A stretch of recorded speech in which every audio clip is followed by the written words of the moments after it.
Silhouettes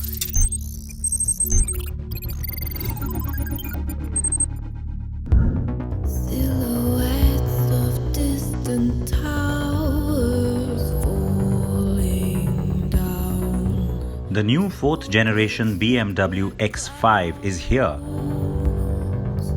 The car aims to get better in every sense, and I'm here in the US for its first drive to find out if that has happened.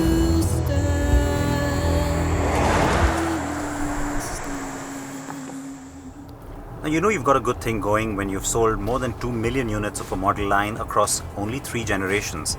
And so with the X5, going into the 4th generation, BMW knew it didn't want to mess with the proposition too much, while of course improving on the last car. Now, 2 clear areas that came in as key demands for this new model development, says BMW. 1, a lot of customers, and even the management frankly, wanted the car to be a lot more sporty. And 2, markets like India and China, demands coming in from there to make it even more comfortable. Now that's of course being pulled in 2 different directions, but the engineers say they've managed to create a good balance and offer a fair amount of extra on both those ends. I'm driving the X5 xDrive 30D. The 3-litre inline-6 makes 260 horses and delivers a healthy 620 Nm.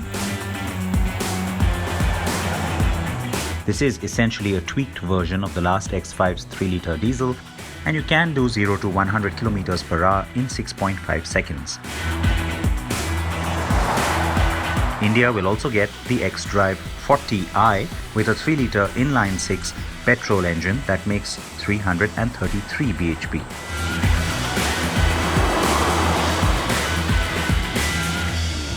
Now globally, BMW will be offering 2 diesels and 2 petrols at the start. We'll have to wait and see officially, finally, on what gets decided for India, but it seems likely that we'll have one of each. And there is, of course, a plug-in hybrid that's expected globally next year. We won't be getting that in a hurry, but remember, with some of the changes that are happening on the policy front, it's cars like that that could just play a flagship role. Very minimal volume, but maximum impact in terms of PR or marketing reach. And so that plug-in hybrid, don't just rule it out completely for India. Maybe not next year, but a couple of years down the line, yeah, you might see it. The car seems a tad less eager than the last one, but lag is reduced now and the power delivery is more linear. You also get the same 8-speed gearbox that remains quick, smooth and effective.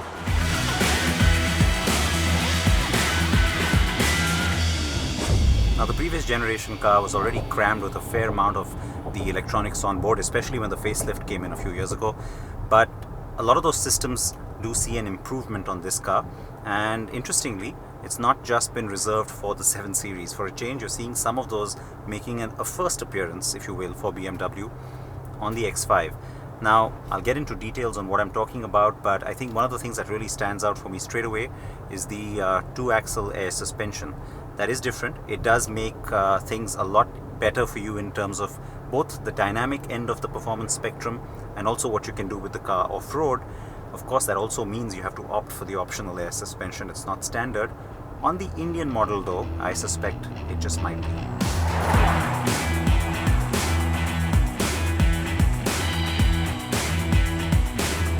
Now the X5 takes the DSCI electro-hydraulic brake system a little bit further, one step further if you will, from what was first introduced on the 7 Series. So it still works the same way. It's drive-by-wire. It's not a direct link between the pedal and your actual brakes.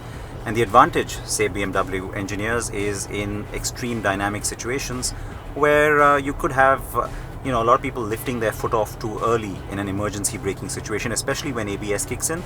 In this case, that kind of feedback never travels back to the pedal, and which is why you're likely to be more effective in your braking given this new system. Silhouettes of distant towers falling down. The handling is good, but not as good as the last cars. While there is ample agility, Hold my the athleticism is a touch lacking.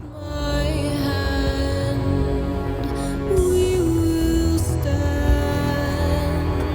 We will You have active roll stabilization and integral active steering. Of course, all of these fancy terms just adds up to a bunch of more wires running through the system, and of course a lot more software that's controlling everything.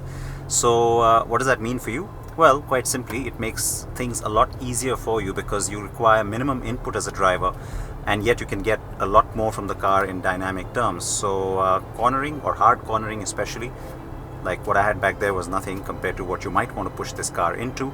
Well, you can do that with the assurance.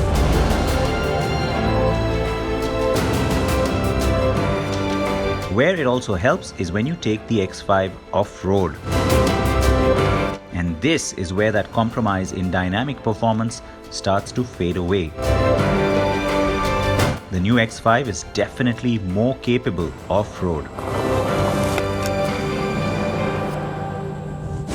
So as is customary on most of these SUV driving experiences, there's an instructor, there's a little bit of a forest for an off-road experience with the new X5. Yep, you'll hear the car dinging and doing all sorts of things in here with all the sensors going off. And every once in a while, of course, the instructor telling me what to do on the walkie-talkie as well. But the whole idea here is to just display the capability the new X5 brings in. It is all designed to stay within the limits of this vehicle, of course, but that doesn't stop me from having some fun. So far, it's been pretty tame, but I've been told it might get a little more exciting as I get deeper into the forest.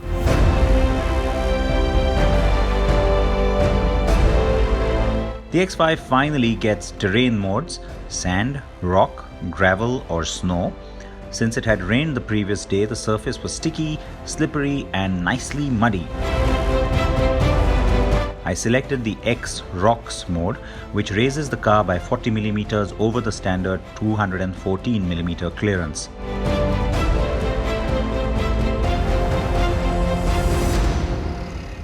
So the onboard computer is always telling the all-wheel drive system how much traction and torque to send to which wheel. There's always going to be a complete monitoring of what's happening with the overall chassis and the different axles. So add to that hill descent control and then a whole bunch of other electronics, the different camera views, all of these sensors pinging off every now and then. And I'll tell you what, you're not doing a whole lot more than simply steering for the most part. The part that worries me is when all of that becomes autonomous as well, and I can tell you that's not far away. I hope it doesn't happen too soon though, because it will just completely kill any element of fun that's left in an experience like this. Yes, the X5 is now more capable as an off-roader, and it offers you good traction, grip and even a decent wading capability. But don't start comparing it with the hardcore 4x4s just yet. The new X5 is a bit bigger now, with 36mm added to its length, 66mm to its width, and it's 19mm more in height terms. The wheelbase has increased by 42mm. In terms of overall styling attribute, the car will certainly straight away remind you of the X5 that's just bowed out. The third generation car and the fourth, well, they do look kind of similar, but you start to see just a little more tension in that metal. It's got a nice stretched muscular feel to it, and of course there are these distinct elements that straight away tell you that this isn't just a facelift, it is a new generation. The big grille, that's a dead giveaway. Much more modern headlamp cluster, and that new blue X element that's there in the not quite twin rings anymore. That's again what we've started to see more and more. The new X3, the X2, they all have that. But then you start to see that element of muscle, as I said, along the side. I think is where you really pick up on it, because it has this really taut feel. And then, unlike what you've seen from BMW in the past, there's a nice, almost curved line that travels up and then into the tail lamp. Again, the very distinct styling feature on the new X5. The new tail light, I have to say, looks very different. The graphic, the L-shaped graphic, is really nice too, and it makes the rear of the car look kind of wide and more horizontal than it ever did look before. The electric split tailgate is cool, and the boot gives you 650 to 1870 liters of space, depending on whether you have the seats folded up or down.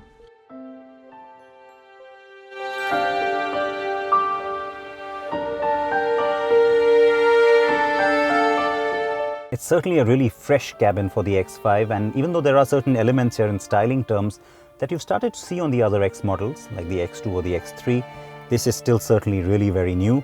The two screens really dominate that, both 12.3 inch and this one, of course, very new, because compared to the last X5, everything changes. And this is also the first BMW model to get the latest 7.0 operating system from BMW. And so what that means is completely new interface, very intuitive touch screen, different layout. You're going to find this really more modern and a lot more pleasing and sort of fun and young compared to the iDrive that you've been used to seeing. Lots of functions on the virtual cluster as well, and the layout, I have to say the graphics, really nice. They complement that big, huge, muscular grille up front and all of that muscle that you see running around on the metal. Well, you kind of get a sense of that from the layout here on the instrument cluster, and I like that. You do see similar angular elements down here. As you come further down, there's a little screen that gives you the temperature control, and of course those shortcut keys that we've started getting used to now from BMW. And then the volume control, the gear shift, the iDrive, and also the start stop button have this glass element. That's certainly very new and different for BMW.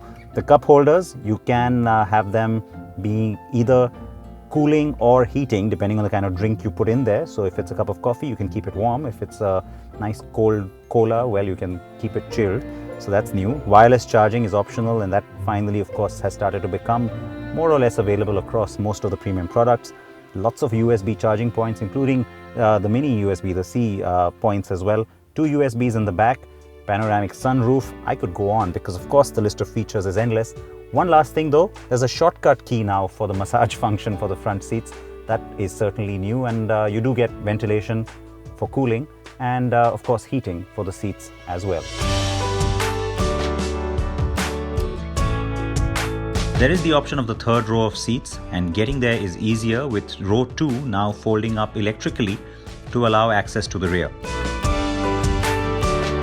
The Bowers & Wilkins Diamond surround sound system with 20 speakers and a 1500 watt output is good too. And besides the ambient air package, ambient lighting, you also get the panorama glass roof that has the Sky Lounge feature with LED graphics embedded into the glass. All of this from the 7 Series.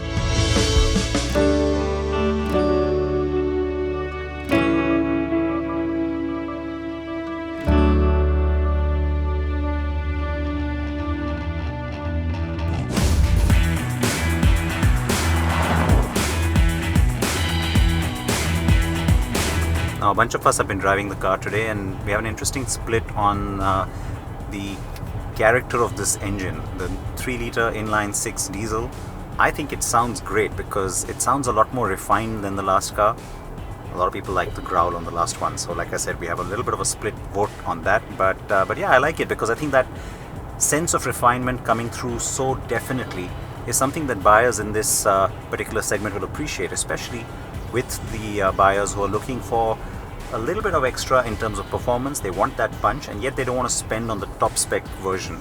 So the 30D will, I think, pretty much make up a bulk of sales, of course in India, but perhaps in Europe as well. I really liked the sound, and it egged me on to push the car further. Spending the many hours driving the new X5 here in Georgia has given me enough confidence to say that BMW has done enough to worry rivals. The new BMW X5 will arrive in India only late next year, but 2019 promises to bring us a lot of bimmer SUVs. The X5 of course, the X4 and maybe the X2.